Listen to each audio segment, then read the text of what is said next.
دوستو السلام علیکم، آداب۔ Urdu news and media network میں آپ کا خیر مقدم ہے۔ آج بروز جمعہ 13 جنوری 2023 صبح کے 9 بج چکے ہیں۔ پیش خدمت ہے اردو اخبارات کی جھلکیاں، پیشکش جاوید جمال الدین۔ روزنامہ اردو ٹائمز۔ گستاخ رسول صلی اللہ علیہ وسلم کو اسلحہ کا لائسنس۔ مہاراشٹر میں یکساں سول کوڈ کا مطالبہ کیا گیا۔ علی گڑھ کے بعد باغپت میں بھی کئی مکانات میں دراریں۔ اسرائیلی پارلیمان میں فلسطینی قیدیوں کی شہریت ختم کرنے کا بل منظور۔ حج کی ادائیگی کے لیے کورونا ویکسین لازمی قرار۔ ایک طرفہ تماشا ہے خیال اثر کا مضمون۔ آج کل میں فاروق انصاری کی تحریر۔ موہن بھاگوت جی، آپ نے مسلمانوں کو سمجھا ہی نہیں ہے۔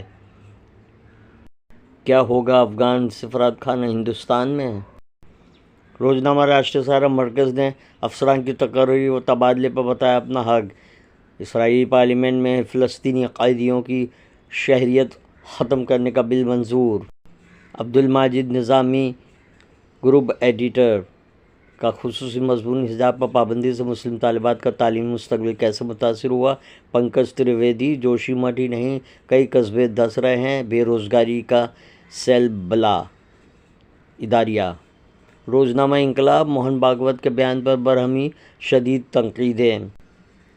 جنوبی نصف کرۂ ارض کے ممالک کو متحد ہونا چاہیے، مودی کا بیان۔ گستاخی کی مرتکب نپور شرما کو اسلحہ کا لائسنس۔ پنجاب۔ عمران خان کی جماعت اعتماد کا ووٹ حاصل کرنے میں کامیاب۔ 17 جنوری کو یوکرین پر اقوام متحدہ کی سلامتی کونسل کا اجلاس۔ جو بائیڈن انتظامیہ کے مزید خفیہ دستاویزات برآمد، وائٹ ہاؤس کو شرمندگی کا سامنا۔ روزنامہ ہندوستان کی شہ سرخی: اقتدار میں آنے پر ہم آئین کو دوبارہ لکھیں گے جس میں مسلمانوں کے لیے کوئی جگہ نہیں ہوگی۔ توگڑیا کا اشتعال انگیز بیان۔ بی جے پی لیڈر رشوت لیتے کیمرے میں قید۔ مہاراشٹر میں وزیر اعظم کے دورے پر سنجے راوت کا طنزیہ بیان۔ مذہب، ذات پات، زبان، نسل، رنگ اور ہر طرح کی بندشوں کو توڑ دیں، نوجوانوں سے کھڑگے کی اپیل۔